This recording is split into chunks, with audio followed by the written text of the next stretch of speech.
Morning, ladies and gentlemen. Welcome to the Nevada Irrigation District Board Meeting, January 10th, 2018. Could you please rise for the Pledge of Allegiance? Thank you.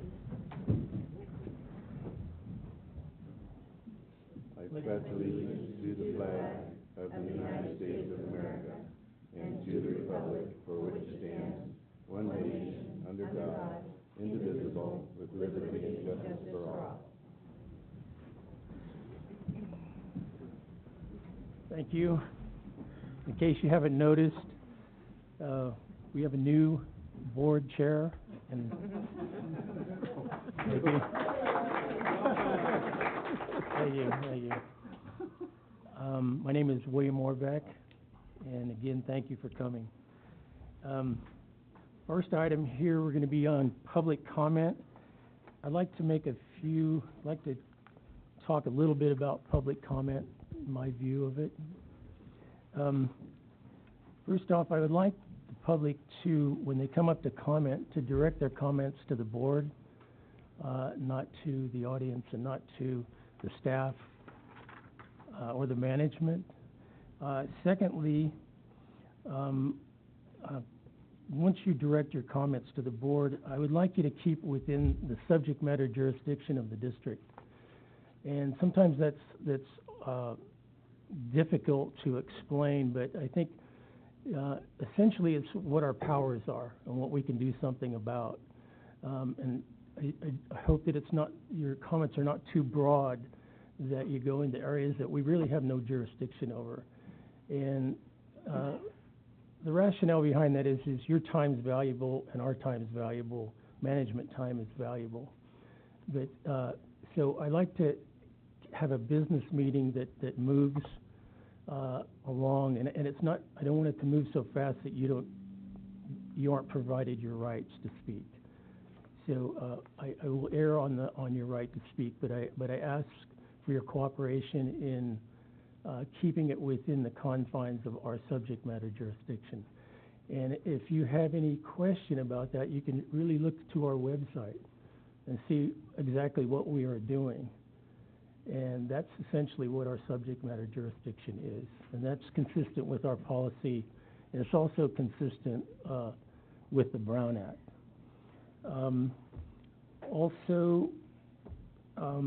I'd like you to hold your applause. Thank you for the applause originally, but I'd like to hold the applause during the public comment period and during all the public comment period.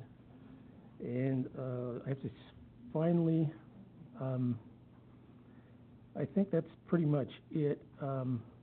You have 3 minutes, and unless we really have a subject matter that a lot of people want to speak, it's generally within 20 minutes per subject, so that can be somewhat flexible.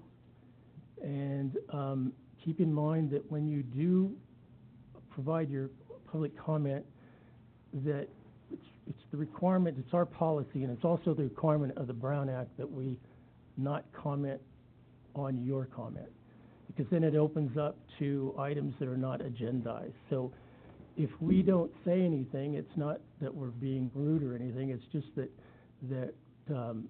it's one of the requirements, one of the policies that we have, and it's not an admission of anything that we admit to something. It's essentially a requirement that we have in our policy.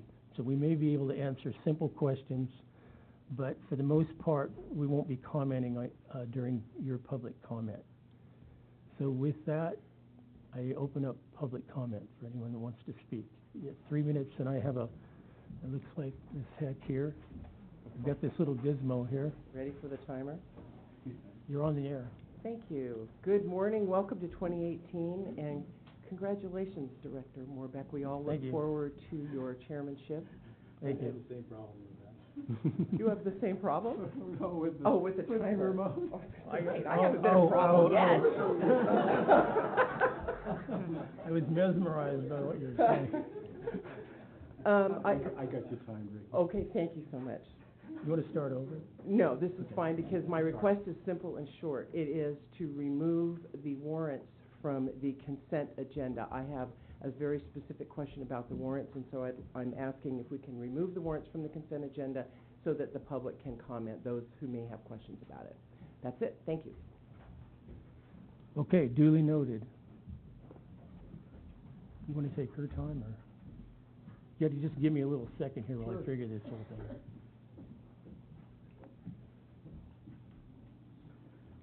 Good morning, Michael Hillwell, resident of Division 1 of NID.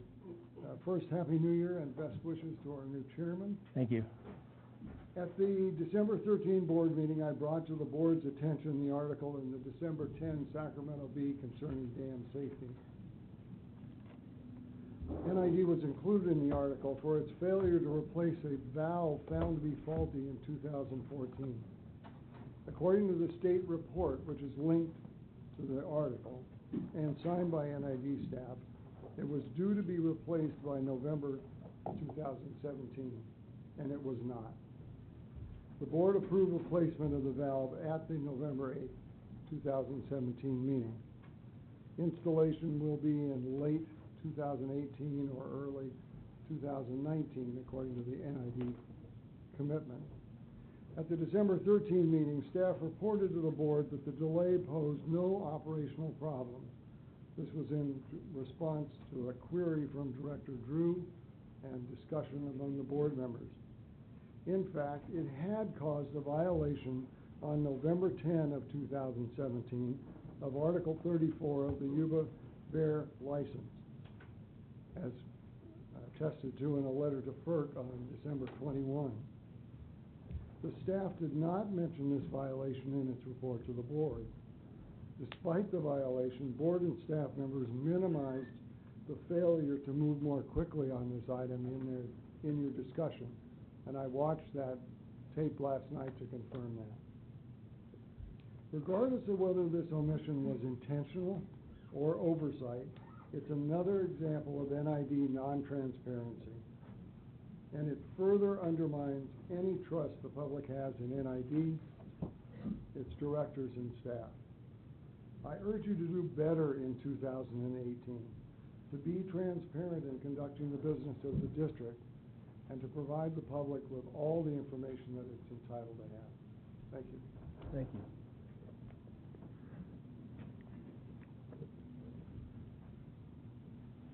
Thank you. Good morning. George Olive, Nevada City. Director Wilcox's recent Centennial op-ed asked the public both to stay involved and to wait for the delayed environmental report, the EIR. He wants to wait for the EIR before decision-making happens. This frustrates me. Why are the issues pushing the Centennial project forward and the major impacts of such a huge project not part of the monthly directors' meetings? Why are directors not holding public meetings about the critical pieces of this $300 or $400 million project? The public is engaged. People are spending hours each week studying the whys and why nots of Centennial, checking warrants, reading research, and public documents related to water rights, dam safety, real estate law, et cetera, et cetera. There is growing concern amongst these people from across the 5 districts, from the ag, business, recreational, and ratepayer sectors, that NID as an organization is not pursuing a fiscally responsible, ethical, logical process as it puts parts and pieces of Centennial in place. Do all the directors agree with Mr. Wilcox that deliberation should wait? Here is an alternate view. Put the facts on the table and drill into them. This huge project, already over budget, with unpredictable environmental and local tax and recreational impacts, requires a component-by-component study. Let directors work with the full range of information and speak publicly about their thoughts. For instance, water storage, water supply, and climate data have been presented and debated in other venues. What does each director think about this contradictory data? Mr. Wilcox wants to wait and establish cost. Why? Responsible Centennial cost estimates have been out in the public since February 17. Don't directors want to wrestle with feasibility and bond discussions before the pressure is really on. Director Weber alone has asked for fiscal information repeatedly. The promised answers, again, are not on the agenda. In fact, Centennial has only been listed in the general orders 4 times in the past year. I would like to hear each NID director reflect on the same mix of information that concerned citizens are processing. For starters, what factors cause you as an NID director and decision maker about local water protection to believe that destroying 6 miles of popular river habitat is a public benefit? Thank you.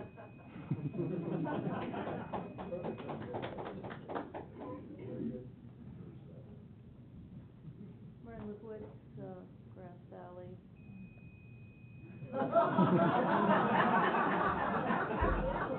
Really? You're in time warp. No. I'd like to state that this is within board preview because you are responsible for the care and maintenance of not only our water but our environment. So with that, anyone who'd like to join me? I pledge allegiance to the earth and all the life it supports, one planet in our care, irreplaceable, with sustenance and respect for all. Couple things I'd like to bring today. One is from Wikipedia, and it's about the Garden Bar Dam and the Parker Site Dam. What it says about the Garden Bar Dam is the proposal for it. It would have been located in areas already set aside as conservation and wildlife areas, and the resulting lake would inundate prime wildlife habitat and oak and savanna grasslands. It was proposed in July of 2011. Because of concerns that the water that would fill the large reservoir, according to the study, the largest option would be 3 square miles, already allocated for existing impoundment lakes, Camp Far West, Comby, and Rollins. The actual feasibility of the project seemed speculative and raised doubts as to the actual purpose of the proposal. So a quote from the study that was done on this 2011 proposal says that numerous issues that would need to be resolved to confirm the availability of this water and the ability to convey a portion of it through the delta if so desired. So due to a poor economic justification and opposition from conservation groups, the Water District dropped the proposal in July 2012. Then in 2014, the NID put forth a plan for another dam on the Bear River at the Parker site, located just above Lake Comby. So my question is, what are the differences in these 2 proposals, other than size, because I can see that size is one of the components here. And even though maybe this 6 miles isn't set aside as conservation and wildlife, and the resulting lake would inundate prime wildlife habitat and oak and savanna grasslands. Even though that might not be officially the case, it is the case, because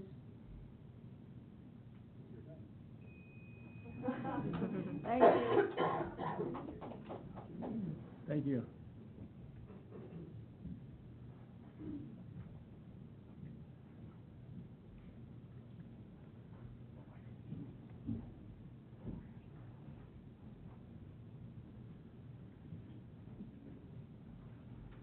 Good morning, Board. My name is Tracy Sheehan, and I'm with the Foothold Water Network. I would like to congratulate Director Morbeck on his new position. We're looking forward to working with you this year. Thank you. My comment this morning has to do with the California Water Commission grant proposal, and board members might recall that we spoke about this just a few weeks back. This is when Aqua also came and made a presentation to the board. And at the time, the board didn't feel very comfortable with that application, partly, I think, because there were strings attached in the form of possible contracts and the idea that the water would be sent out of district. And those strings were just too much. The board wanted to be in control of that water.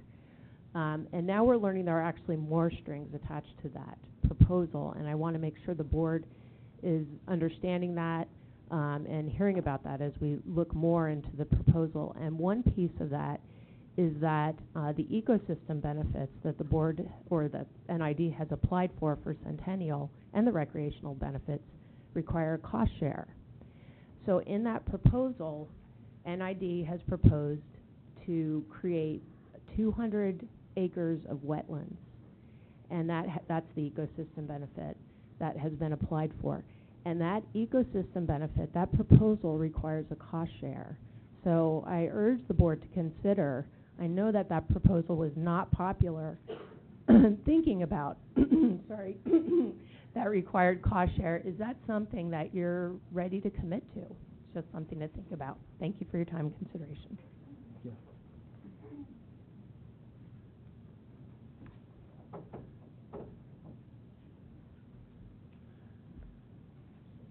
Good morning to the Board of NID. Will, congratulations. Thank you. Several similar concerns and a new one as of last meeting. I refer to Centennial Reservoir and Power as the crap dam because that was the name given to it by Wren. It was announced just 2.5 years ago at a meeting at the Banner Grange, and people then stood up and could not believe that the acronym was CRAP. That dam should be stopped. We've gone over this. We'll continue to go over this for a long time yet to come. Herbicide use. NID started doing a study on herbicide use, the working group for vegetation working group. This working group does not have published agenda, does not have published minutes, is not allowing the public to come to the meetings, is not notified of their meetings, and therefore is not doing a good job of being transparent. Thirdly, public comment time limited to 20 minutes. As we get further into this dam scenario, 20 minutes will be nothing. It already is pretty close to nothing. The fact that the board can limit it to 20 minutes when there's a room full of people is ridiculous. It should not be that way. You guys should change that part of your legal agenda. When it takes more to listen to the public, give it more. That's what transparency involves. Thank you. Thank you. Duly noted.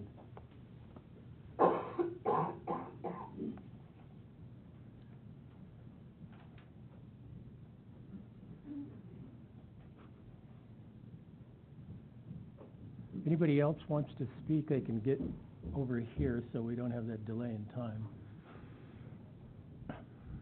Ooh, time's clicking. Yeah. Sue Gelati, Happy New Year. I'd be happier if this whole thing would go away and I could get on with my life, but that's not going to happen anytime too soon. So when this dam was first proposed to the 100 landowners that were going to be involved or buried, 5 hydro plants were brought up. They said that we're going to get our money from hydro, and then when they put you put your application in for the EIR and stuff, you only proposing 1 hydro plant now, a new one at the bottom of Rollins. Lots of money is being spent just trying to get acquisition of rights to go across the driveway that they have to get to build the hydro plant. And I just keep wondering, well, if you're only going to build 1 now, and you originally proposed all these hydro plants because that's where you were going to get all your money, where is all this money going to come from? Because you spent way, way, way over budget in your land acquisitions already, and who knows what you're going to do with property if this doesn't go through. Where's this money coming from that you're spending that we don't even know if you're going to have a dam? You don't even know if you're going to have another hydro plant. Anyway, real answers would be great. The truth would be great. And more transparency would be certainly part of what you should be doing. Thank you. Thank you.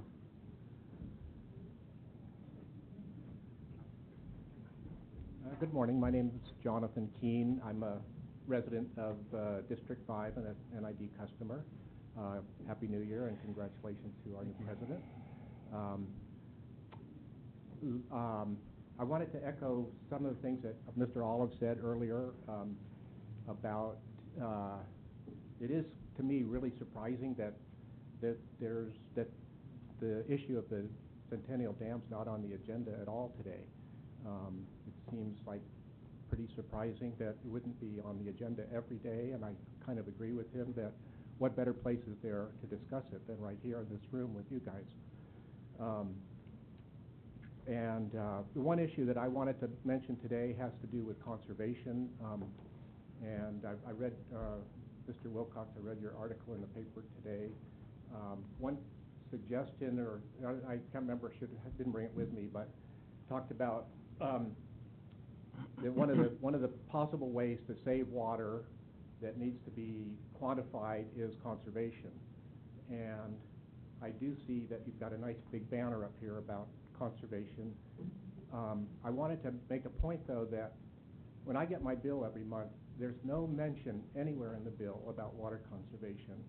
It's very difficult to read the bill, the invoice, to try to find out how much water I'm using this month compared to last month or a year ago at the same time period.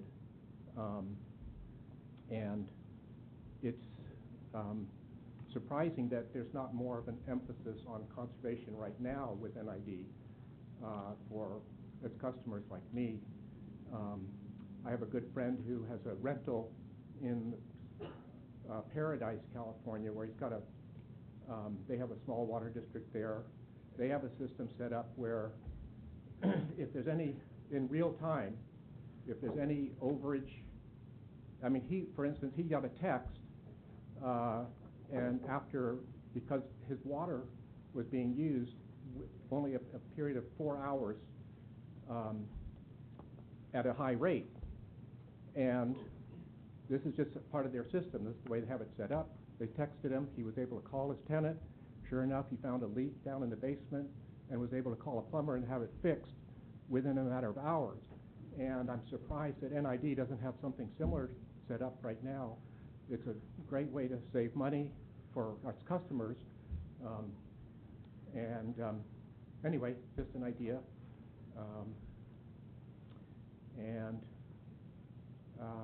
What else did I want to say? Better shoot before the bathroom. I guess that's it. I'm out of here. Okay.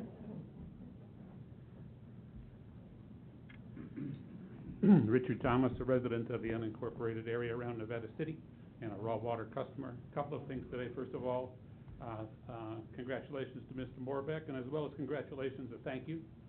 It's a time-consuming job. Any member on the board has spent an incredible amount of time on this job, I know. So thank you, and thank you all the other board members. And also thank you the members of the audience who take your time to come here, participate, to review the documents, and do the work that needs to be done as we approach these major decisions. Secondly, I'd like to suggest that the clock, and I do appreciate that the clock has appeared, and we are using it. I'd love to see it over here, where it's in the direct view of the speaker. I think that would be more helpful. They could shorten their arguments a little bit as they saw their time was evaporating. And I had a third thought.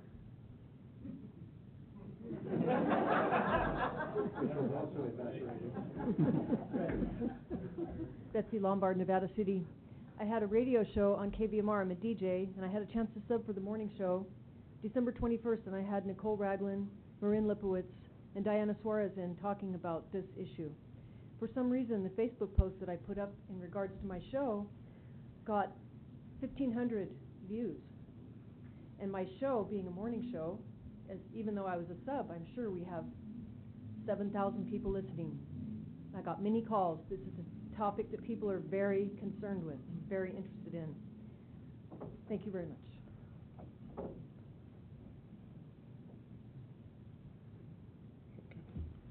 That's it?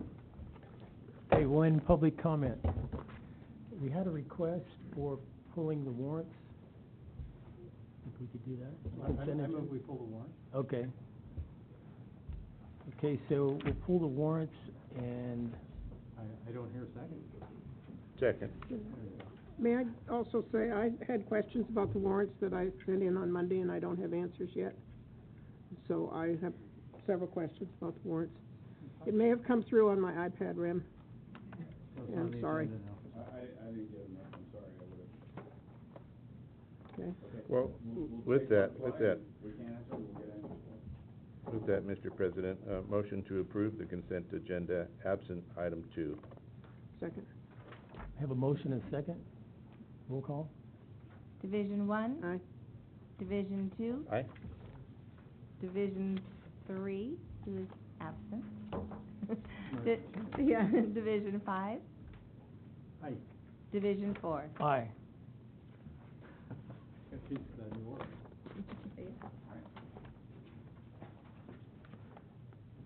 Okay.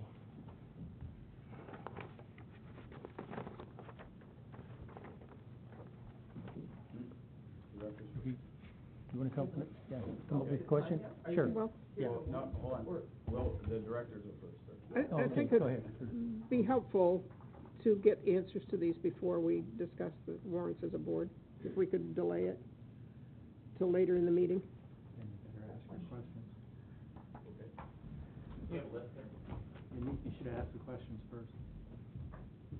Do you want me to ask all the questions? There are 9 Yeah. of them. Will, do you want to table this matter? I'll make copies of this, and we could revisit it later. Hopefully staff will. Sure. Okay, we'll table the matter for now, and we'll move into the next item. May I just ask, I have one question that maybe can be answered along with these others.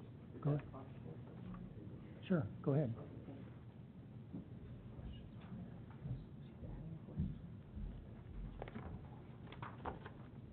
Thank you. Ricky Heck, Division 1. I have one question on the warrants that maybe can be included when you guys are looking.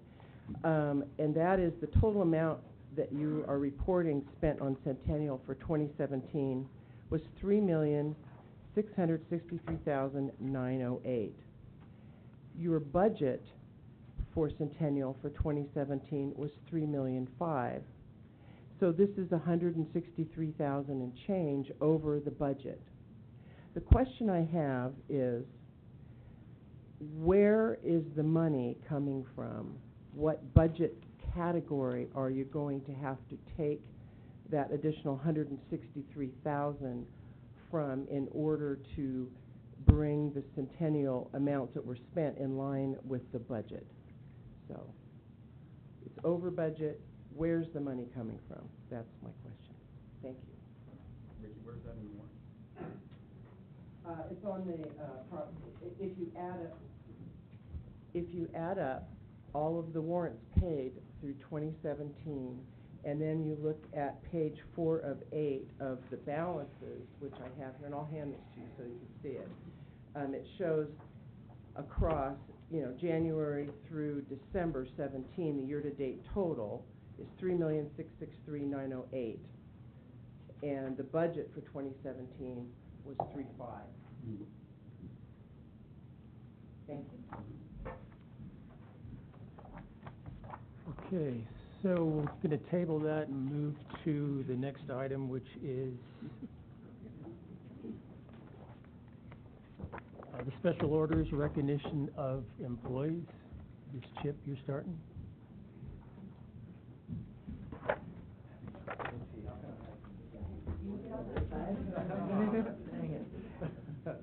Good morning, board, staff, and public. I'm Chip Close, the Water Operations Manager. And today I have the privilege of recognizing Shannon Wood for her 20 years of experience here at the district, service here at the district. Shannon's professionalism and thoroughness has contributed to her progression up the career ladder here at the district. She started with the district in 1997 as an administrative assistant down at the admin side of the building. And in that position, she oftentimes filled in as the board secretary when Carol Gates was absent. I think some of us that have been here a while remember that. Did an excellent job in that role. In 2002, she was promoted to the administrative assistant 2 position. Then in December of 2002, she was kidnapped from the admin side of the building down to the operations side of the building, where we have held her hostage ever since. In 2006, she was promoted to the senior admin assistant position, and then in 2009, she made a career change and became the business coordinator 1. She excelled in this position and was promoted to the business coordinator 2 position in 2012. And this position, as we know it today, is the business services technician position. Shannon's specialty is being an advocate for the district while keeping the customer's perspective in focus. She views policy and regulations from the customer's angle and provides balance when policies are developed. I have had multiple neighborhood groups comment on Shannon's helpful nature and the professionalism she exudes, and this is why the business services technician position serves her so well. So please join me in congratulating Shannon for her 20 years of service.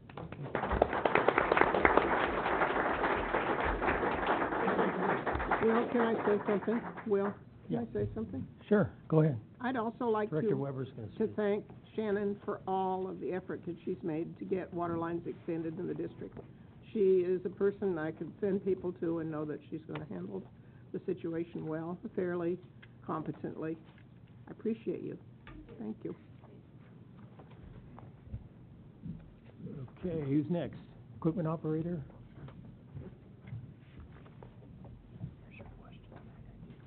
Morning, Board. Bob McDonald with the Maintenance Department.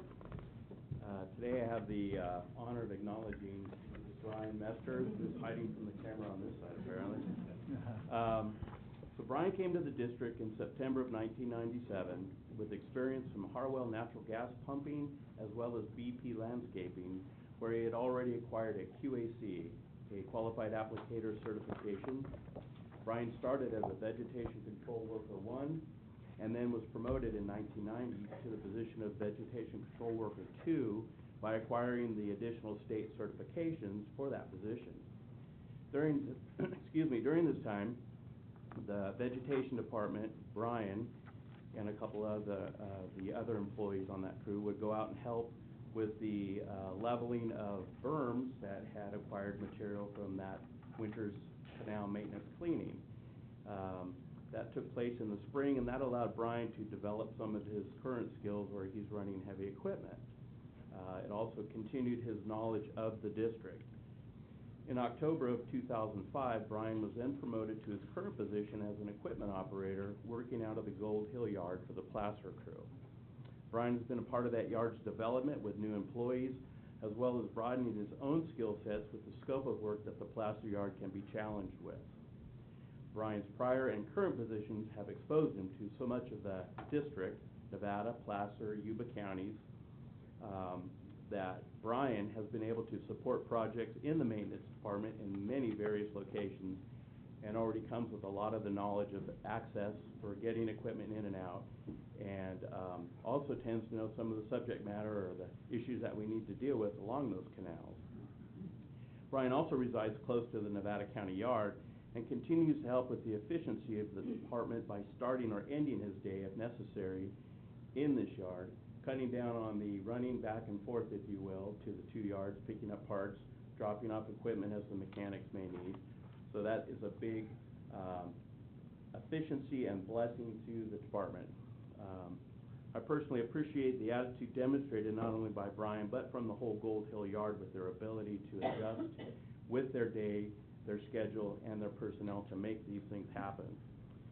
Placer deals with raw and treated maintenance projects, and Brian continues to be a timely part of the completion of those tasks. Brian has verbalized how he really likes working in the placer yard. The completion, or the smaller number of personnel, allows the employees in that yard a wider opportunity of experiences.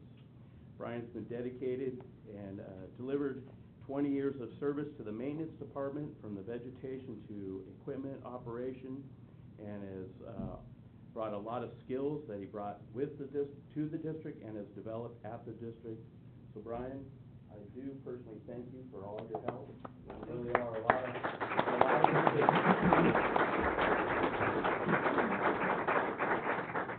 Okay, next, 20 years, Brian Powell. Come on, Brian. You gonna speak for yourself, Brian?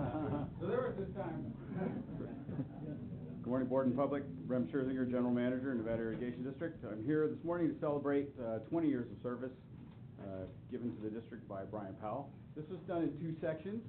He started as an engineer here at the district and then decided to jump ship, try the private side. Yeah. Anyway, it didn't work. Came back, and he's been leading our maintenance division, I think, since.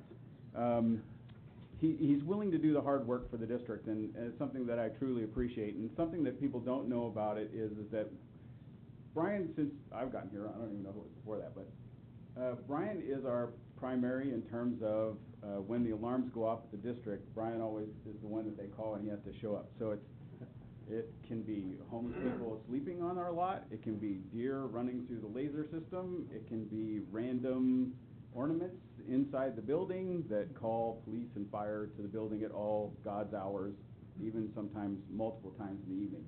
And Brian has been our stalwart champion in terms of responding to all of that. We'll be changing that shortly. Sorry, guys. But he's always been there for us, and he's always doing that work for us. He's open to new ideas, which is great for us. I mean, some of it is the veg and some of the other upcountry stuff that we're about to get ready to start doing as part of Deer Creek.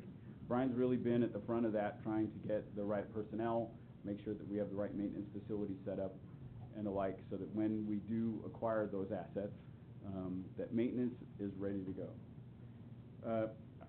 He's a strong advocate for his department and for his staff, and that's something I greatly respect.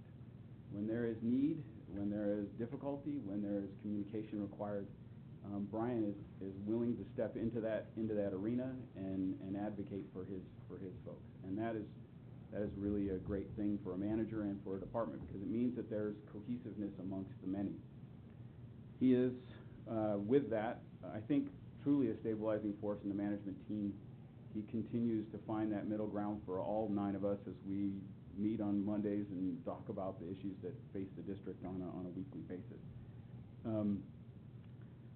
So with that, I want to thank him for his service, and I look forward to working with him in the next few years.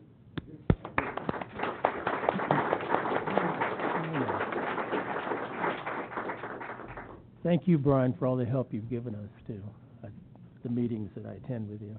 Thank you. Next is Fred Waymeyer, 15 years, treated water superintendent. All right. In the limelight, Fred. Good morning once again. Next, I get to recognize Fred Waymeyer for his 15 years of service with the district. Fred started in the district in December of 2002 as a water treatment plant operator. From there, he was rapidly promoted into the senior plant operator position in 2004, and then 2 short years later became the chief plant operator. In 2012, he filled in the role as a treated water superintendent while the district was out shopping for an operations manager. And Fred did such a great job in the intern role that he was selected to fill the permanent position in 2013. Fred's rapid rise in the treatment division shows the kind of work ethic Fred brings to the table. He has earned his water treatment grade 5, his distribution grade 4, and a water quality AWWA analyst certification. He is the only one here at the district that holds that high a level with all those certifications. So very impressive there. That's a lot of effort. Fred is very attentive to detail and is always looking for ways to provide the community with the safest, most reliable drinking water possible. Since his promotion to the superintendent position, Fred and his team have treated more than 15 trillion gallons of water, which has all met or bettered all water quality standards. That's a lot of water. During his reign as the treated water superintendent, Fred has modified work schedules, thereby keeping the treatment team happy. And in turn, the changes have resulted in a substantial reduction in overtime. So a real win-win on both behalves. So again, congratulations, Fred, on your 15 years. Hopefully many more.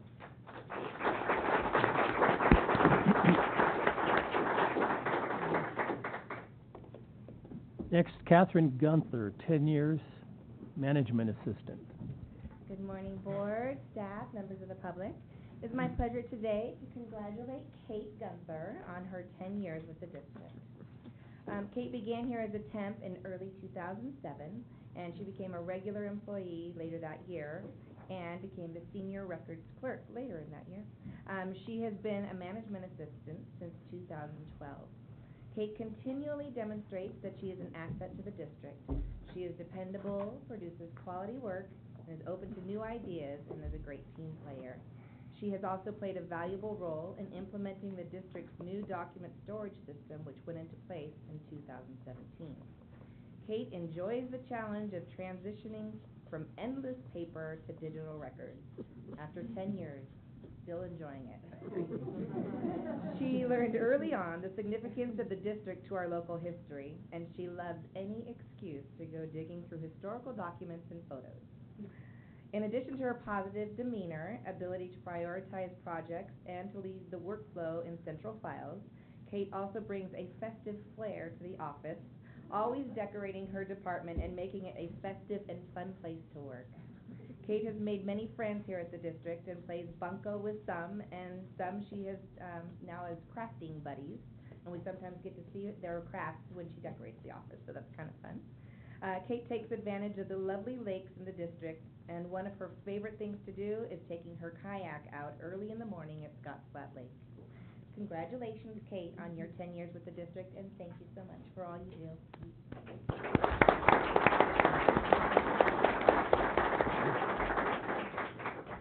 Next 10 years, Dale Smith, Senior Engineering Technician.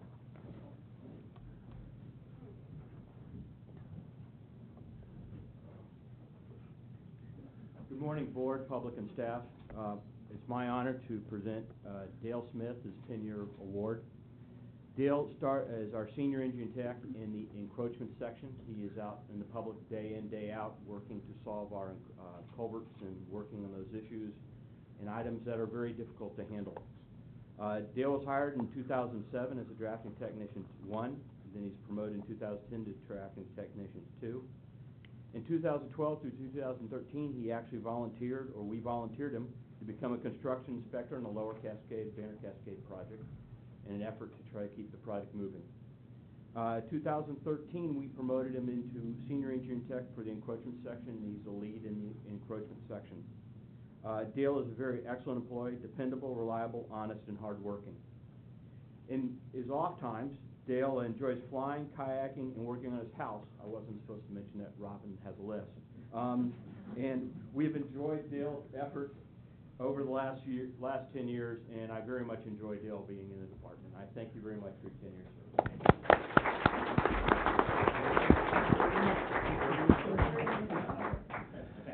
Dale, I want to thank you. As Gary mentioned, Dale's a private pilot, and one of the rules of being a private pilot is staying ahead of the aircraft, and that's what Dale does at his job. He's ahead. Thank you, Dale. Next, Todd Wiederhold, 10 years, hydroelectrical machinist 2.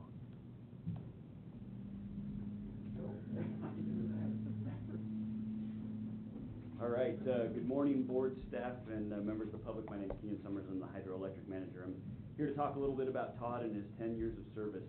Todd started with the district in the mechanic shop. He worked there for about 2.5 to 3 years. At that point, he moved over in the welding shop and spent another 2.5 to 3 years there. Shortly after that, we had the pleasure of stealing him from maintenance. Yeah. Sorry, Brian. And bringing him over to the hydro side of the house, where he has truly excelled. That's a little bit about what he's done here with the district, but it doesn't really explain what the role he plays for us. This is a guy that can take a lump of metal and build anything. Whether you put it on the mill, the lathe, any of the tools we have over in the shop, he can run them well, and he keeps our plants online. He's got the work ethic that we look for in any district employee. He is one of the first ones in the office at the morning, and he shows up just ready to go. He always answers the phone on the nights, on the weekend calls, which we greatly appreciate over in Hydro, and it keeps our plants humming along. He worked an astounding number of hours last winter as we dealt with the high water flows and during our outages last year. this is a guy that doesn't quit working. He's also proven to be an extremely quick learner. We have a number of complex systems over in Hydro and this kind of odd marriage of new and old equipment. Todd's the guy that can look at the fly balls on the governor and then figure out how it's going to work with the PLC, the electrical side, to control the powerhouse. And if he doesn't know it, he's going to sit down and figure it out and learn it. Switch to page 2. He's also a leader of his coworkers. The people in the department look up to him. They come to him when they're stuck, when they need inspiration, when they just need help with anything. He's one of the go-to guys over there. And in closing, I think that I'd just say that in 10 years, we should all look forward to, or hope that he's here, still with us to receive his 20-year award for his service. So, thank you, Todd. I appreciate the department as well.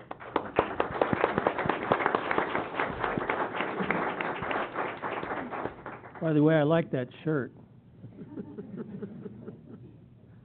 How do we get one of those, huh? Next is Aurora Tipton, Customer Service Administrator. Hasn't worked yet, I'm still trying. Probably sick of seeing me by now, but. Okay, last one of the day, I have the privilege of recognizing Aurora for her 10 years of service with the district. Aurora is another one of those people with the skills, drive, and professionalism to be successful at whatever she puts her mind to. I think this is demonstrated in the 9 different positions she's held at the district in 10 years. Always looking for that next thing. She started with the district in 2002 as a customer account assistant, and then went to full-time in May of 2003. She was promoted to customer account assistant 2 in 2004, and then in 2006 she left the district for a little bit of time to pursue other interests and work with some of the local schools. In January of 2012, she returned to the district as a finance assistant and was quickly promoted to a 2 in August of 2012. From there, she was promoted to the senior finance assistant in April of 2014, promoted to then switched job lines and promoted to the water efficiency technician position in March of 2016. Then moved into the human resources department in that was in June of 2016, and finally landed in the customer services administrator position in December of 2016. So she's very busy. But all of those different positions bring a wealth of knowledge of the district in a lot of different arenas. And that's very valuable information that we rely on every day. So that's much appreciated. Through her varied career, Aurora has picked up a Grade 1 water distribution operator license and a water use efficiency practitioner's license from AWWA. And Aurora is very detail-oriented. In fact, she recently pointed out problems with our Badger metering system software that the manufacturer had to go back and adjust their software nationwide because of Aurora's catches and comments, and that's very impressive. She's not afraid to take on new responsibilities, as you can tell by the long list of positions she's held. And she's always professional with customer service calls. And in fact, since becoming the customer service administrator a little over a year ago, her team has fielded more than 35,000 calls. That's pretty impressive. So congratulations on 10 years. We hope we're at least 10.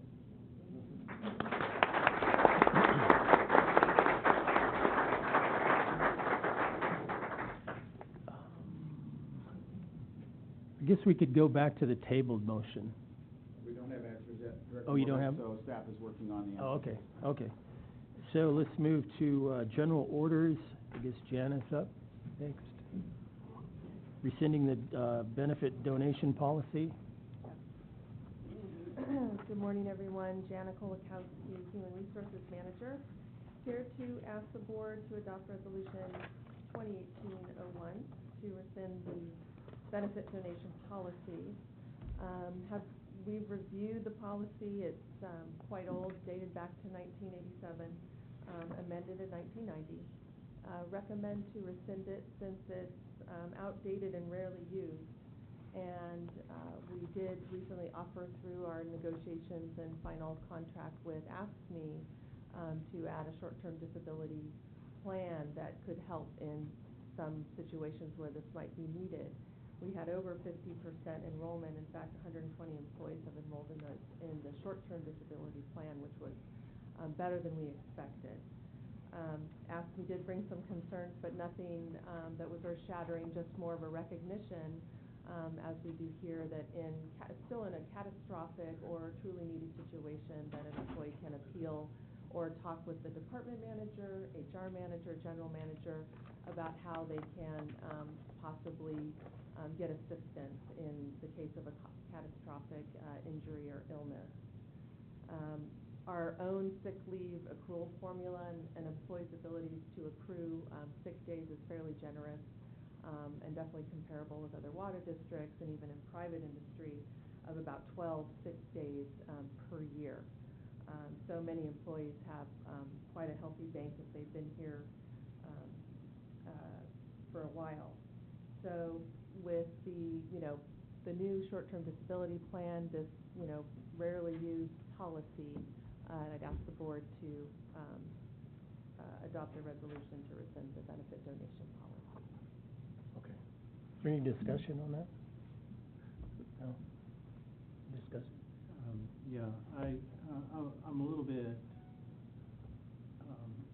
confused about how the benefits in the short-term disability plan replace the old policy. Sure. That wasn't really clear. And I would also say that it sounds like in case of really catastrophic circumstances, there are workarounds that we can do with management. So the policy is maybe being dropped formally, but it's still in place. In a sense, because again, it was put in apparently years ago when if somebody had an illness or injury that they needed sick time leave, a benefit donation. Yeah, So that was for and that's great. I wouldn't want to see that policy dropped entirely. In my past life, there were numerous occasions when employees ran into trouble and emails went out asking for donations and so on, and we all made them. So I would still want something in place to protect employees from catastrophic circumstances.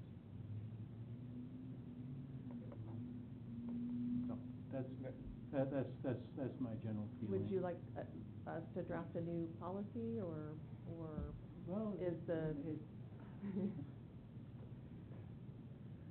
I'm just waiting. I'm on ready standby.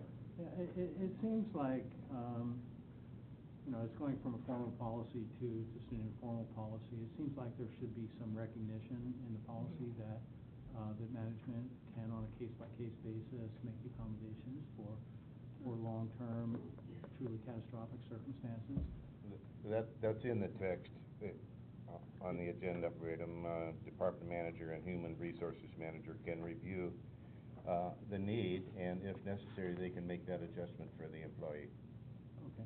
I mean, in that sense, the door, I think, is always open. So Okay. The threads of the policy really still would remain. It's just Right. on a case-by-case basis. And As long as that's there, I think that's very important. I think that's the fair thing to do. Right. And there are other options that we would have the opportunity to explore with employees in situations. Everyone's unique. I think there's been and with that, I'm fine. Yeah. Okay. Thank you. Any more discussion? Do we have a motion? Motion to adopt Resolution 2018-01 and rescind the administrative policy benefit donation as recommended by staff. Second. We have a motion and a second. Is there any public comment on this issue? Okay, roll call. Division 1? Aye. Division 2? Aye. Division 5? Aye. Division 4? Aye. Thank you. Okay, next is implementation of the Scotts Flat North Forestry Project. Good morning, Board, members of the public staff. I'm Greg Jones, Assistant General Manager, and it's my pleasure today to bring forth this recommendation to award a $200,000 contract to Frank Dial Logging for implementation of a forest management practice at Scotts Flat Reservoir North for a timber harvest plan that was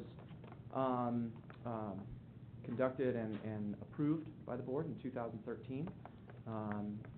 We're anticipating a good winter to do the work. And as you can see, I can give you a few details that were described in the staff report.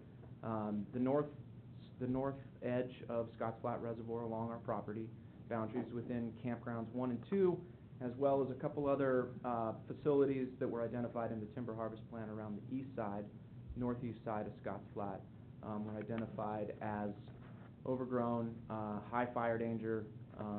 As you know, this area is within what we call the WUI, the Wildland Urban Interface, which means that according to all reports, including CAL FIRE's high severity zone index, this area, as a matter of fact, is categorized as an extremely high fire zone for not just the area, but for all of California. So this is a very important project to be taken throughout California. Throughout the drought for a number of years, we've experienced high levels of beetle kill, tree mortality throughout the Sierra Nevada range in total. Much of that is in the Central Sierra, but it's encroaching upon our Northern California forests on an annual and daily basis. And so this project would help to reduce massive wildfire threat in that area by reducing really fuel loads, so underthinning forest, under storage thinning of fuel loads within the campgrounds, removing dead and dying trees for public safety and health hazards of campers and staff working in and around those campgrounds, as well as the piece of this that really makes for a financial benefit to the district is of the merchantable timber that is within this area. We will be selling and hauling it to SPI's facilities in Lincoln for sale. We've got quotes from them. As you can see through the remarks, we anticipate a small benefit financially through this. It's all dependent, of course, upon actually what is removed and how much it can be removed, and the actual cost of the purchased material at SPI. So we do anticipate this being a value to the district lands, to the neighbors surrounding Scotts Flat, and the community itself. We had initially in November sent out a bidding proposal to 12 different licensed timber operators in the area. We received 9 of them to come to a on-site walkthrough. They from there bid the project, and we received 3 bids from that project after that. You have those bids packages in your staff report. Frank Dial Logging was the presumed lowest bidder. Staff is recommending to award the bid of $200,000 to Frank Dial Logging today in order to begin the process. We have a timeline. Roughly after today, we would start the contracting process.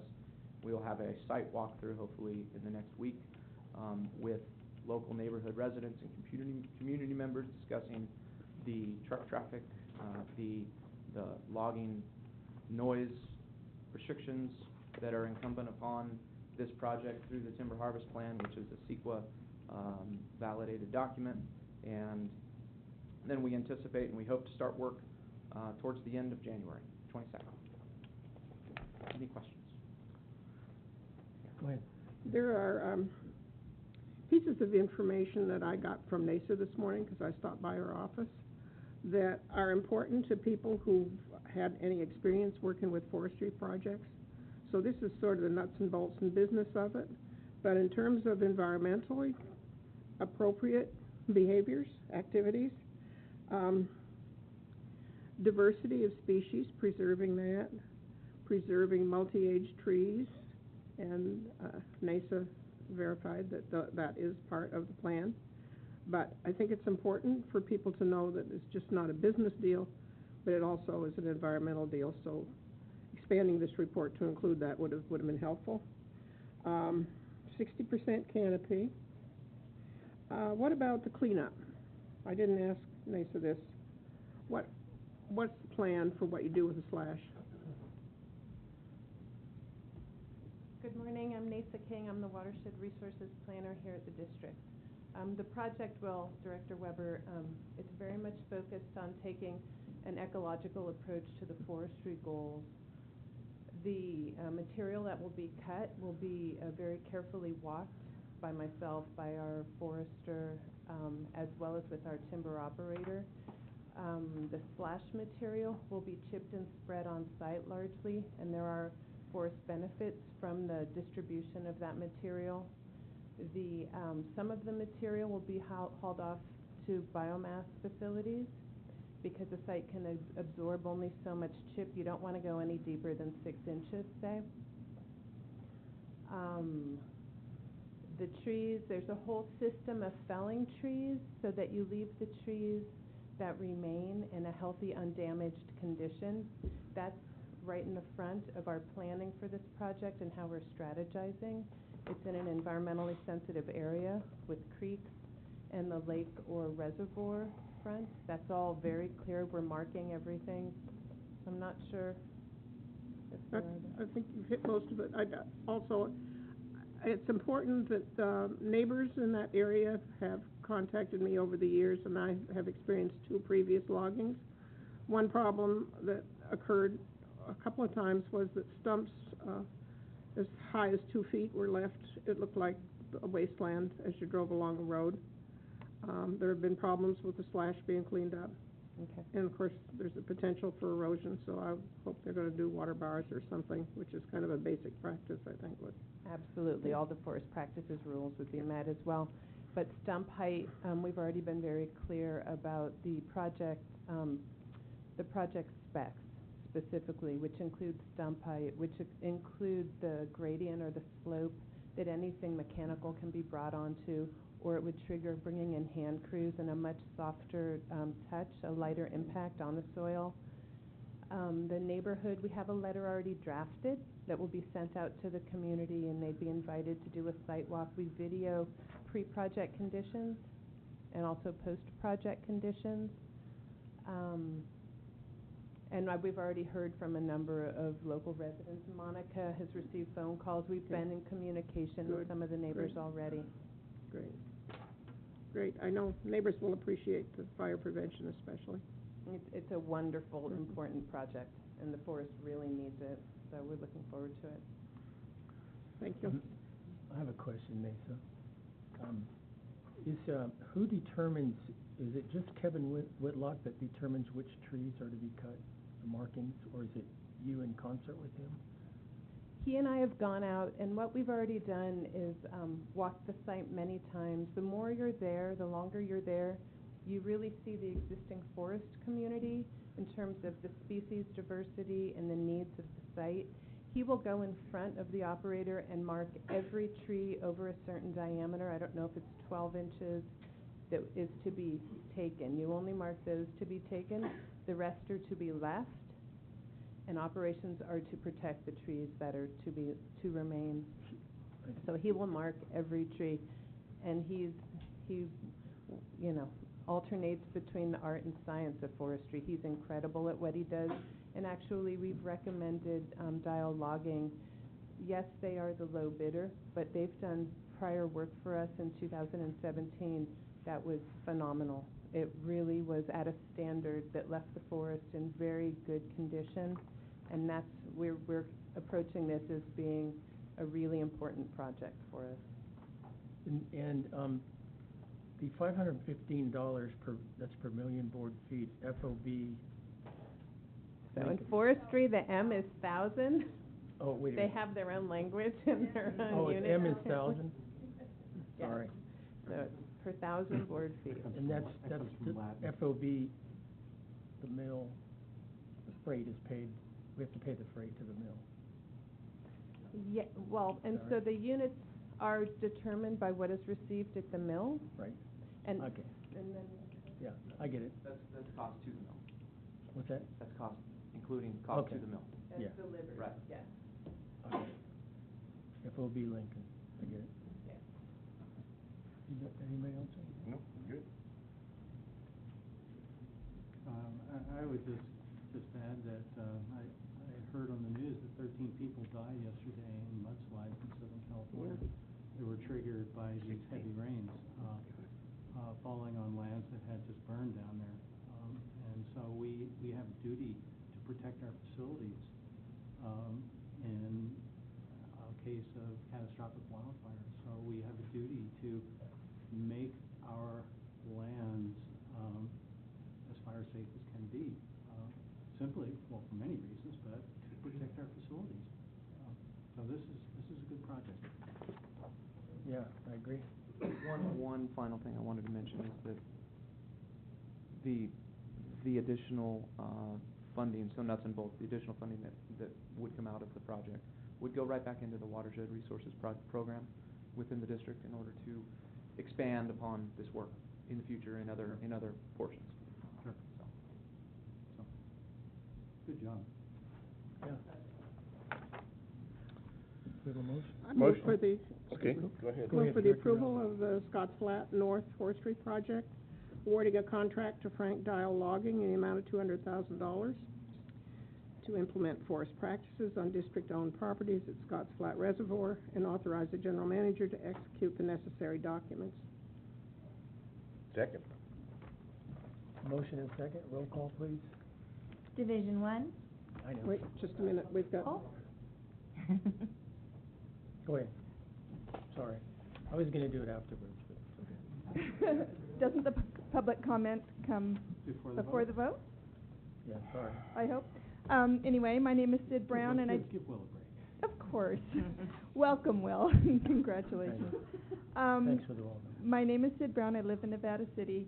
I just have a couple of questions about this project, and perhaps they could be answered. I am fully in support of forest management practices that result in a lesser fire threat and hazard. But I do, and I have to admit, I have not read the timber harvest plan. I'm just trying to catch up here. But I note that the environmental document is probably 5 years old, if I understand this correctly. So we're getting on to kind of a long-of-tooth-ish documentation. And I read that the work starts in January of this year. So I'm very concerned about erosion and wetland or wet conditions for heavy equipment operation. So I trust NID and the timber harvest, the licensed professional forester and everybody who's working on this, but I do want to encourage very careful operation during the wet season. And my experience has been that it's very difficult to find a cost-effective way to remove logs in this economic climate. So I kind of question the numbers. I think they're optimistic, and I wish you all the best in making your projections. Thank you. Can I recommend that we answer questions after all public comment? Go ahead.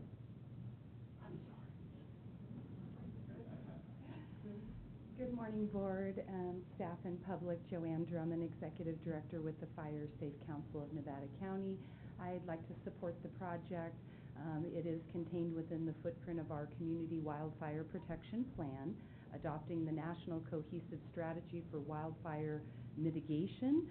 First and foremost, we look to create healthy, resilient forested landscapes. So not only protecting your infrastructure, but also the timing and yield of your water resource itself.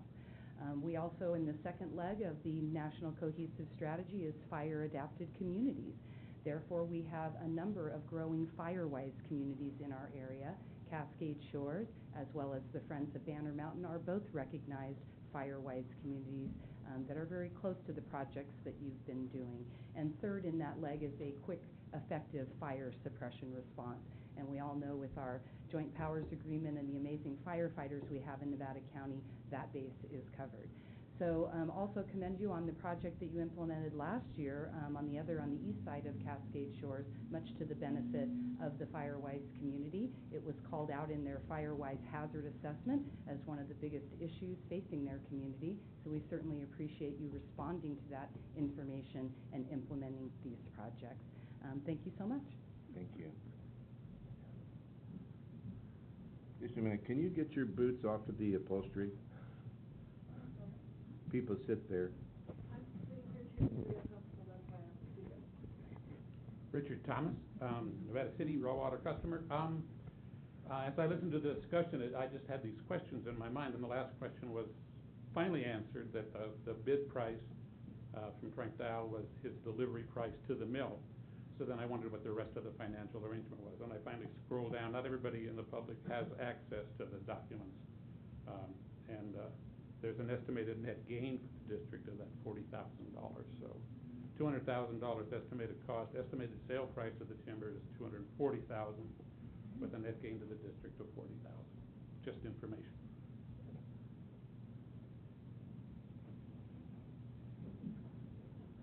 Okay, so to address the concerns that were raised about operating in winter conditions, yes, that's a challenge. The benefit of this location is that it has paved roads to access most of it. So paved roads really help in a wintertime operation. The timber harvest plan allows for the winter ops as well. And we absolutely will be on site daily to look at conditions, and the operator and the forester understand that this is a very weather dependent project. For instance, what we've just had means it already pushes out a week or more, but I think we have rain scheduled for Monday or so. It'll be very weather dependent.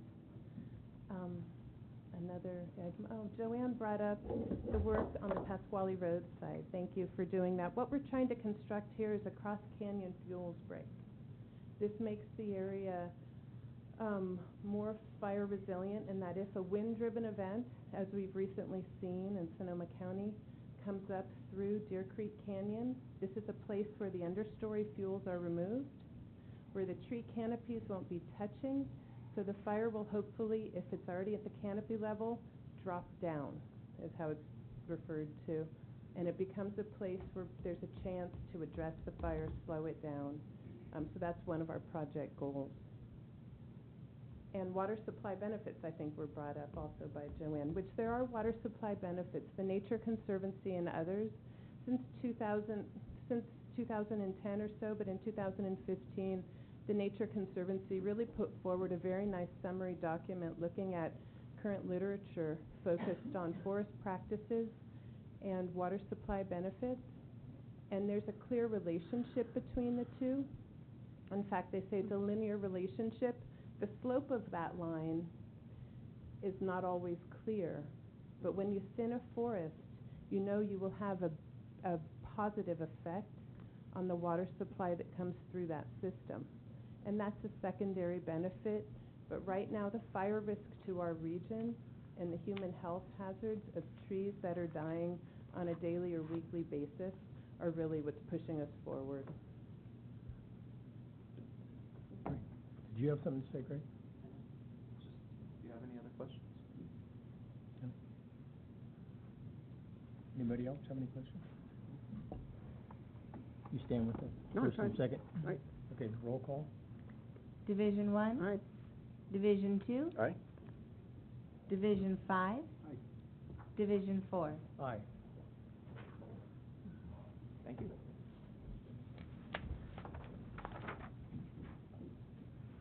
Are we ready?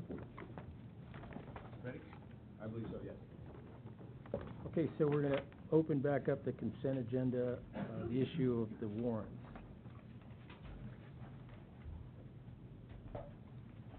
Good morning, Board. Good morning, public.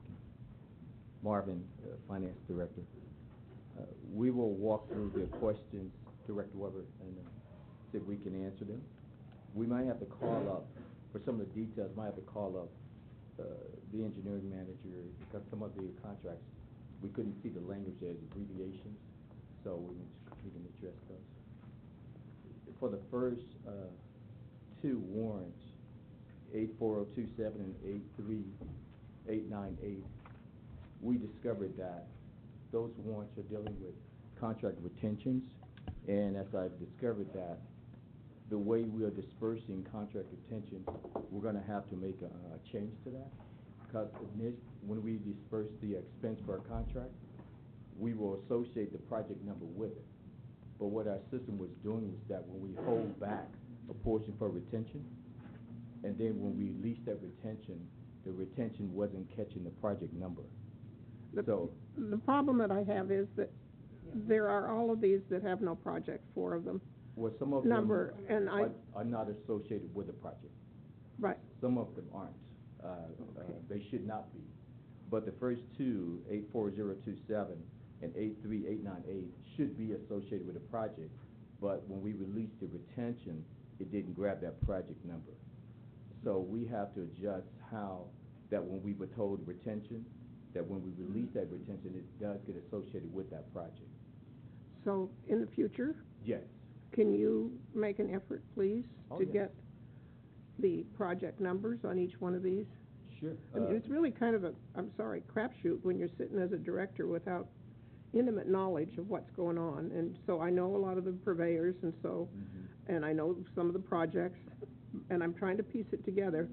But it's a bit of work as a director. I mean, it probably took me an hour and a half, 2 hours to do this. And I don't really want to be the one that has to ask you each time to put a project number on it. I mean, and I also have to say thank you, because we didn't track projects prior to you, Marvin, so you opened a door that now you're suffering under. Now, the last 2 warrants, 83668, we will put the project numbers on them for the first 2 warrants. Let me take the next 2. Okay. All right. So the Lawrence Sorensen fundraiser, Director Weber, that was NID collected. Mr. Sorensen's home burned down as part of the Global Fire. He is a retiree of the district. No insurance. And so we, staff, engaged in a fundraiser and collected a little over $2,000. This check, the $2,000 check, is just moving employee donations to Mr. Sorensen. But I have no way of knowing that. I know. And I'm like, well, oh my God, I don't what know are we how to put doing that now? in here. Okay. And then the second one, MBK Professional Services, that's a standing professional services agreement with MBK to conduct our water rights reporting. So it would not have a project number? No, ma'am. It's just a standing consulting agreement. Okay, thanks. And so the others were then for my enlightenment, the other questions. Yeah. Gary? Does the board get copies of this? I'm sorry? Maybe they could repeat the question, because no one else heard, like inside ball. Yeah.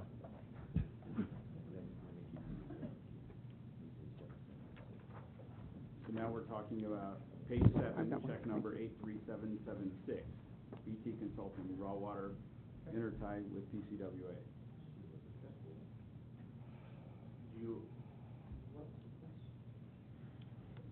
What is the warrant? What does BT Consulting do, essentially, for the raw water intertie with PCWA? The raw water intertie is the pipeline that goes from the Combio for Ford down to Rock Creek Reservoir. At this time, we are shut down waiting on the outcome of our legal with PG&E.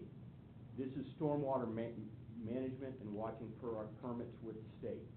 We have a stormwater called a SWIP with the state, and this is BT Construction's a SWIP inspector, and they monitor it and make adjustments to it to make sure we're in compliance with drainage or the SWIP programs. That's Stormwater Pollution Prevention Plan, to explain that acronym.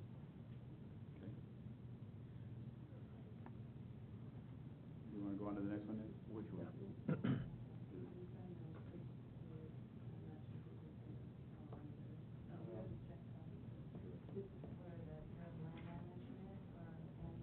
Okay. And I'm going into page 6, check 83596 canal easements. The district currently has numerous of our canals are located in a Bureau of Land Management. we pay a yearly fee for, or every other year, it's a sequence of years.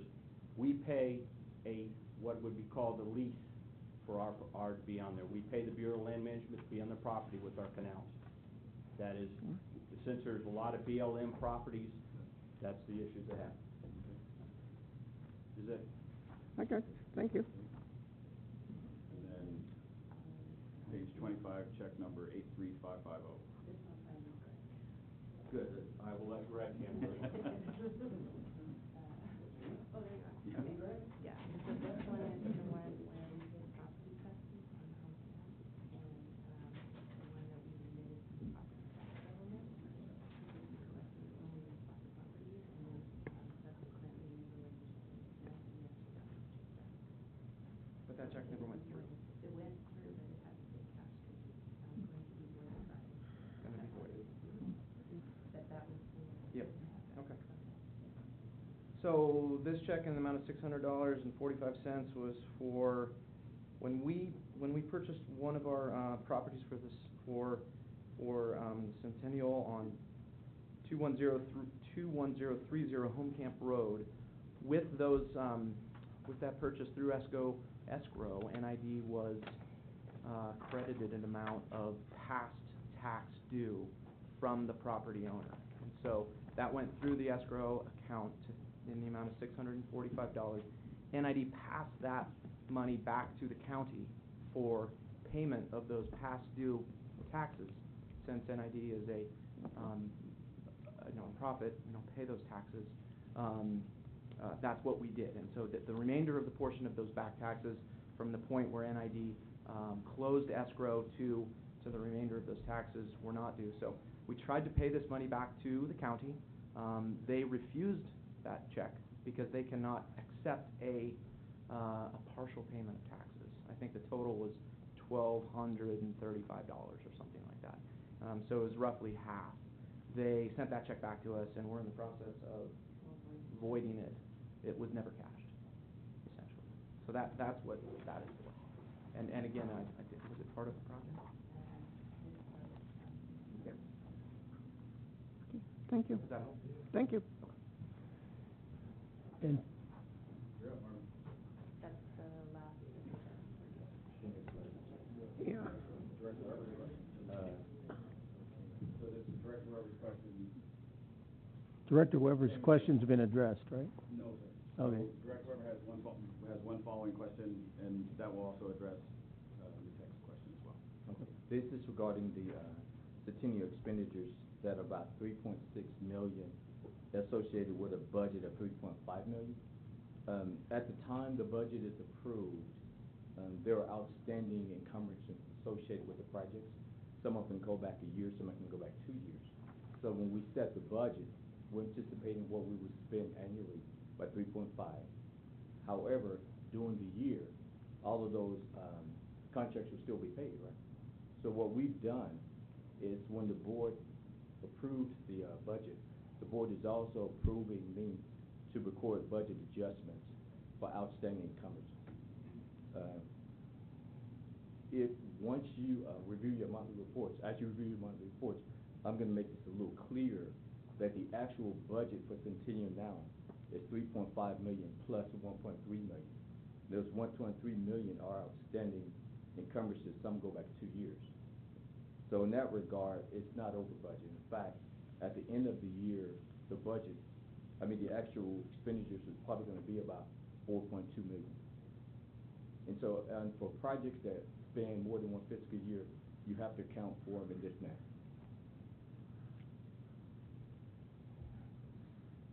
And regarding the categories of expenditures within the capital budget, meaning for legal or for property purchases, the board approves an aggregate capital budget. The board does not approve an expenditure category capital budget. So in that regard, the district is it's not over budget. Are you satisfied? When it come to, Well, I have a follow-up question.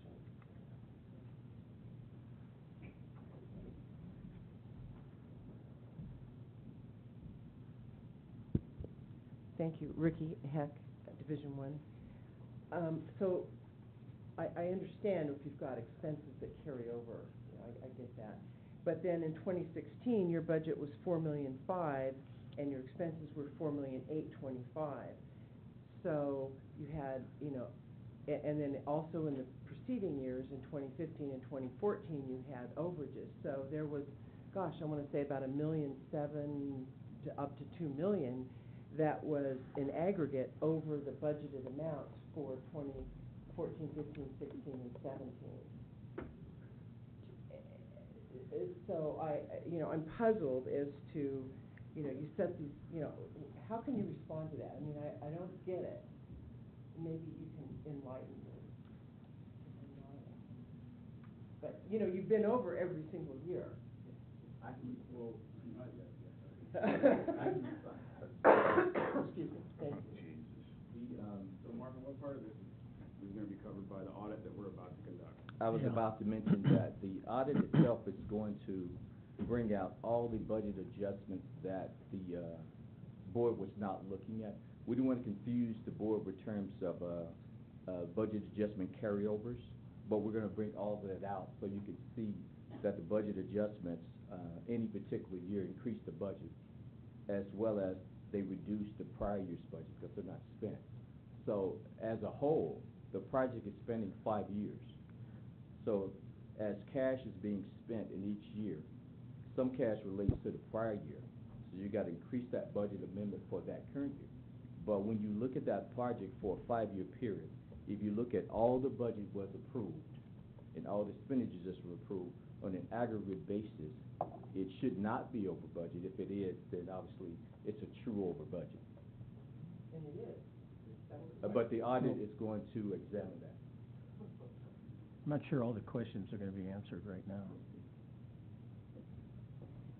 Yeah, we're talking about the warrant, that particular warrants right now.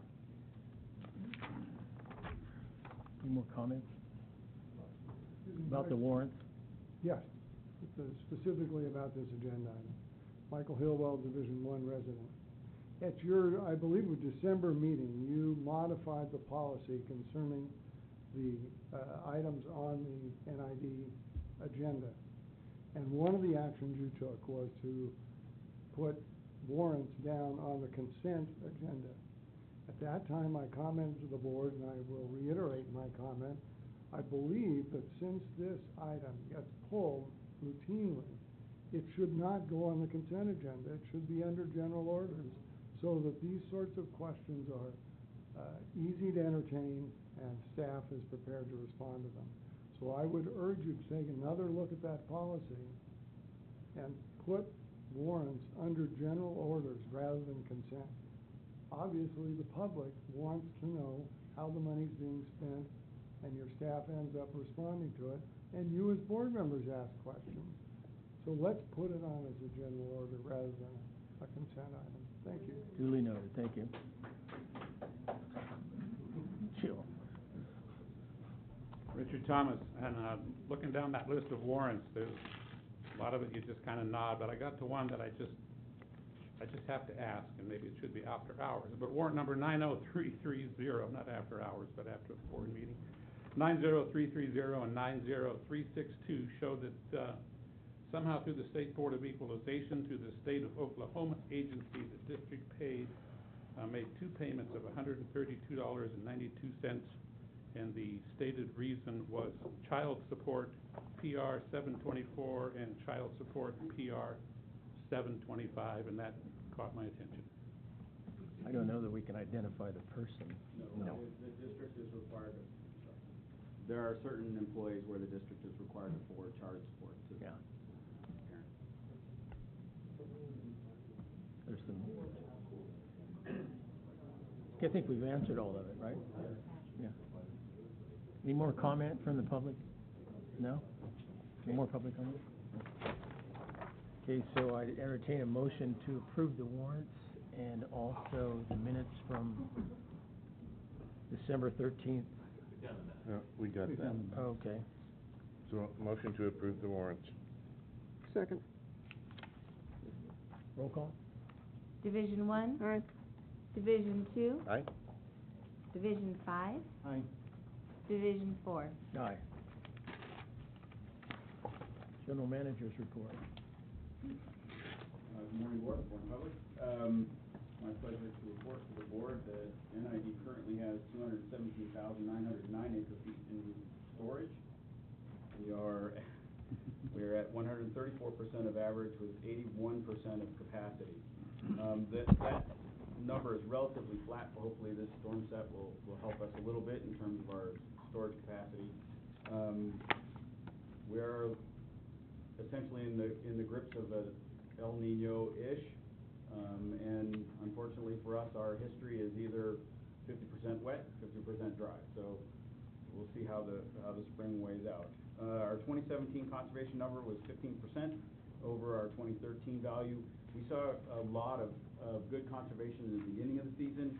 In September and October, where it got hot and dry, folks went back to their 2013 usage levels, and so conservation doesn't always garner the water that we had hoped.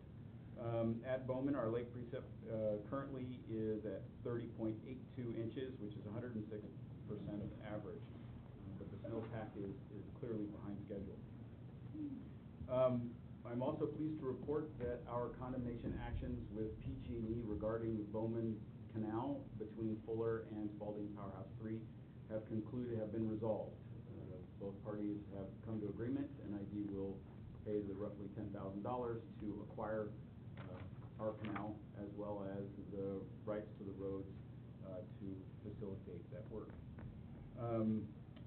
Also, I guess relating to my water report, NID staff is now preparing our 2018 conservation plan. We have a conservation plan that's within the urban water management plan, but I've asked staff to start preparing activities for 18.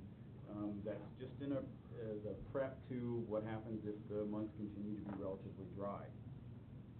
Also, we have water rates coming up, adjustments in 2019, and so our water rates committee, Director Weber and Director Miller, will be chairing that, or will be driving that process. My request is to the board, which has been our past practice, is that each board member provide a treated water customer and a raw water customer for that committee, and that committee is open to the public, and we'll start that process. Staff has the RFP in draft at this point, but we should be releasing that shortly, and we'll be calling that committee together as soon as possible so that we can start that process earlier, better than later.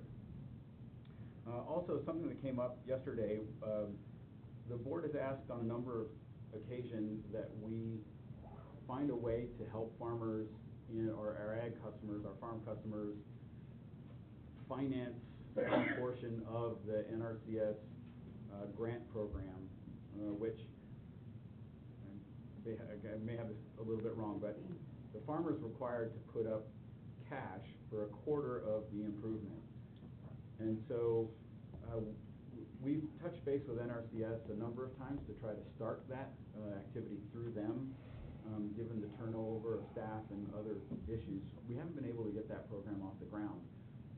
So I've asked staff to go back into our policy group, look at creating a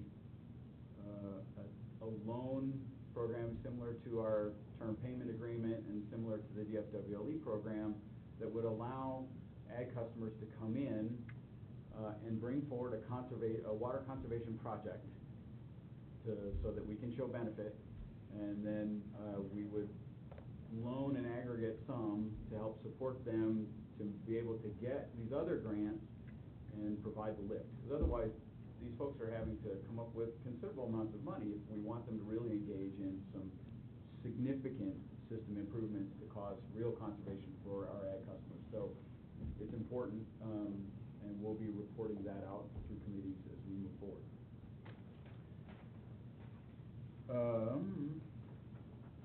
Other items. So some of the stuff is going to be coming to engineering committee here shortly, but one of them is the canopy study and pond study for 2017. That is complete. Will be coming to the engineering committee. That's regarding the Lower Cascade project EIR and our commitments for mitigation there. The Loma Rica Reservoir 24-inch low-level discharge pipe that we were working on at Loma Rica Reservoir, that project is complete and in service. Shell Ridge Tank, we are within 40 feet of the tank, and so hopefully we'll have that buttoned up here pretty quick, which will mean that, what does that mean? What it does is, instead of the treatment plant then driving the North Auburn treatment system, which is so that means pressure in that system is being driven by pumps, which is expensive. We will then have the tanks driving that system, which helps us with turnover and also should reduce our power consumption at the plant. We have 2 new DFWLEs in the queue that will be added this month as part of the engineering committee.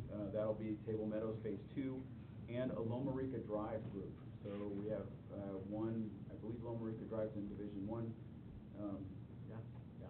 And then Table Meadows will be a continuation of the project that we're in the process of completing. I'm also pleased to report to the board that we are at the precipice of a Hemp Hill CEQA document. And so we anticipate coming to the board at the first board meeting with our CEQA consultant, and we'll get going on the environmental work for the Hemp Hill diversion facility. With regard to some of the questions that were raised at our last board meeting, I will endeavor to try to answer those that do not dip into the audit that Director Weber has requested. So one of the questions was, why is there a valve at Rollins Reservoir that has not been opened properly for 4 years? We have, over the course of that time, worked with DSOD and numerous consultants to rehab the valve if possible, but then realizing that the valve was not rehabable, we have since ordered that valve. I think one of the things, and this is Director Drew asked earlier on, was how does this structure work, and is it safe for operation? The valves are safe and they can close. There are actually a pair of valves here. The valve that was being talked about is a fixed cone valve, and that's a dissipating valve.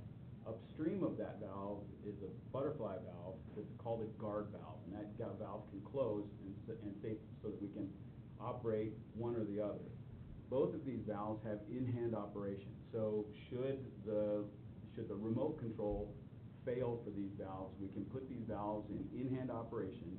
The cone valve can be hydraulically operated shut, and the butterfly valve has a hand wheel operation, so we can close that valve as well. So we continue to work with DSOD. The facility is safe for operation as determined by DSOD, and our valve is in production, and as soon as it arrives, we will put it in place. What kind of maintenance money has been put into assume the valve? How does this compare with the money spent on Centennial? Well, we've discussed with the board what we're doing with the valve, and Centennial money is also, we've shown what the number is. They are not similar, so comparison is, I don't know how to compare them. What funds are being put towards examining groundwater storage systems compared to what has been put towards Centennial? We are currently working on the EIR and its alternatives, but also to that point, NID is engaged in the West Placer GSA. We are a contributing member. I believe we put $200,000 into it this year. We will continue to do that as a member of the West Placer JPA. We're looking for a little over $1 million of grant funds from Prop 1 to continue that process, and we'll continue to look at that groundwater basin. With regard to AECOM and their involvement in the project, they are currently our consultant on the geotechnical work and some of the preliminary engineering work for the dam facility. We can't speak to their future. They will be a bidder on future contracts as we move forward. Would like to know the specific cost for the new Dog Bar Bridge. Added there is a speculation to me that both roads will be developed as much as the new bridge. So the first thing to know is that NID is working with both counties on siting the facility, on siting the new bridge, and both counties have directed NID to maintain the traffic patterns as close to current as possible. So we are doing everything we can to meet that test. The improvements to Magnolia and to Placer Hills Road will be limited to the intersections.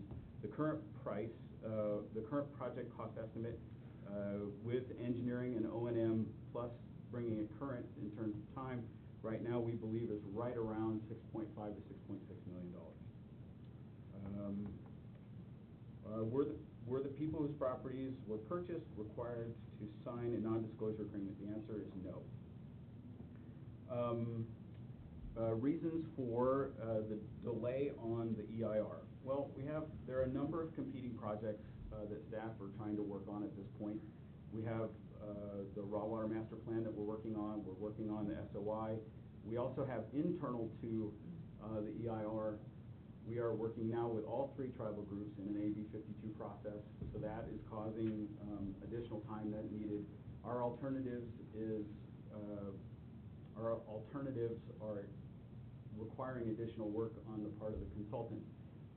So we're engaged still within the contract that we have, but it is going to take us a little bit of time, given that we have, not only do we have internally more work to cover, but also externally we have other projects that require the time of the district. Out of the 25 parcels, how many were purchased in Placer County? At this point, 7. Under what authority were the purchases made? The Board of Directors has the authority to purchase property. How long will it take to recoup the cost of Centennial? We don't know the answer to that question.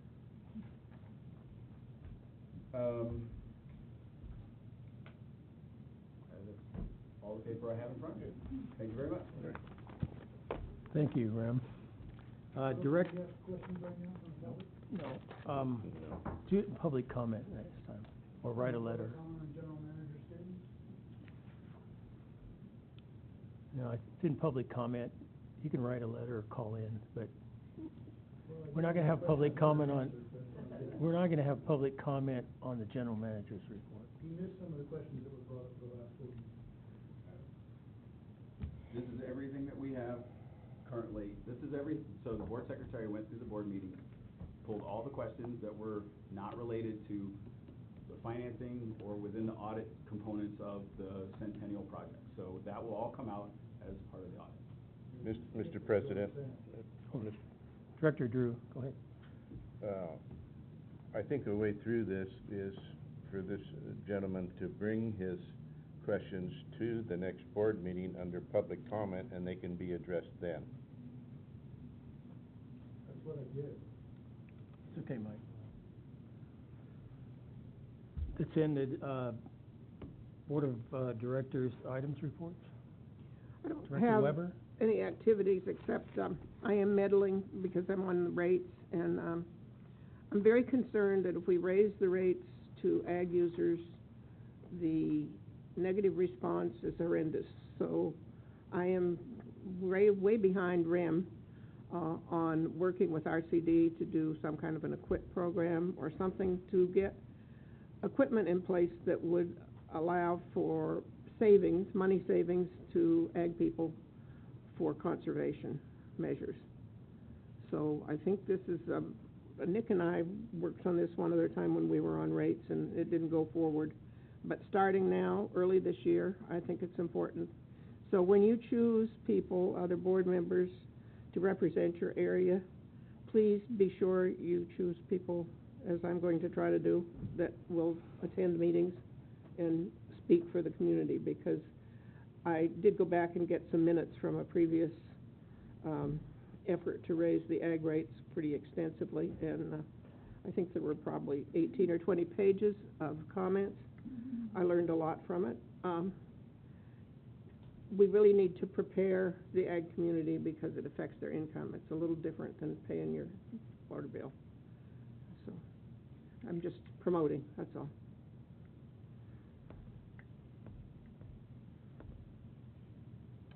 We have a cost of service study and a rate study coming up in our fairly near future, don't we?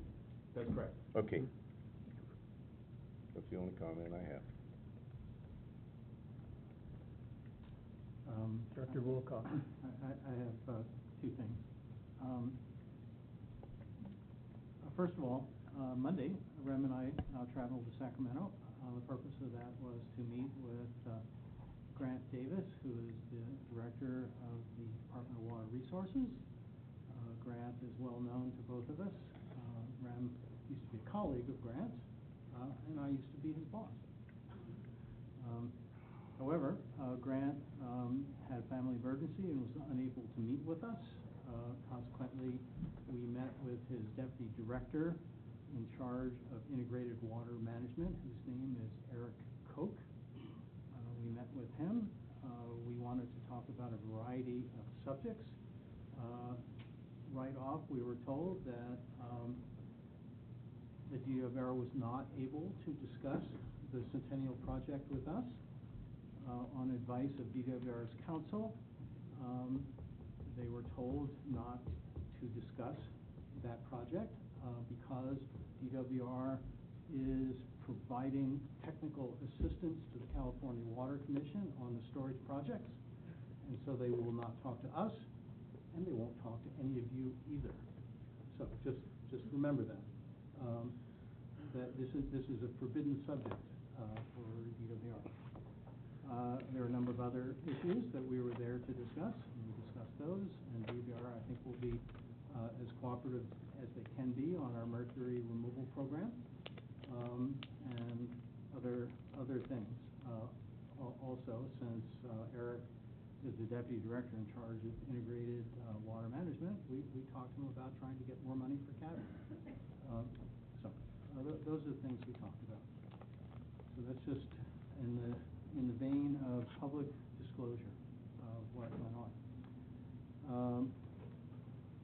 Secondly, several people in public comment mentioned the op-ed that I wrote and was published today in the Union. I have copies for my fellow board members here. I should have an extra one if you guys want one, but Yeah. you know where to get it, and everybody else knows where to get it. So I'm not making copies of the op-ed for the public because you have access to that. It's also been on Ubinet. And I certainly invite you to read that. And that's all I have to report. What I have to report is, one thing I'd like to mention for the good of the organization is I'm directed to Mr. Pasner's question here and with the general manager's report. It's not our policy to have questions there, and I didn't mean to cut you off, but if you have any questions, I suggest you put them in writing, and I don't want to see you frustrated out there, and I'll be glad to talk to you about it. So, if you have issues that you're not fully satisfied with anyone, you can contact me. But for now, it just makes it more efficient if we don't have questions with the general manager's report. That can be done by asking questions and submitting them, and then having the general manager answer it the next time. Well, then you can contact, because I'm not saying that's true or not true. I just want to ensure that everyone is heard, and I know that I trust that Rem has answered all the questions that he has had. So, for the good of the organization, I'd like to keep the questions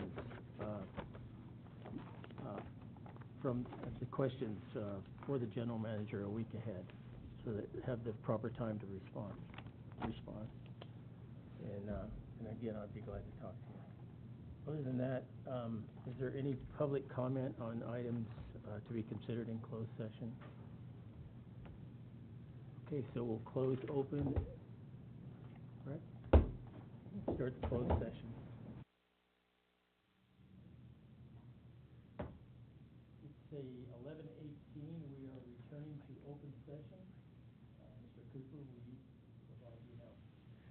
Yes, concerning the claim of Miller, a motion was made by Director Drew, seconded by Director Wilcox, and unanimously carried to reject the claim of Ms. Holly Miller. Concerning the closed session for real property negotiations, direction was given to the district's real property negotiators.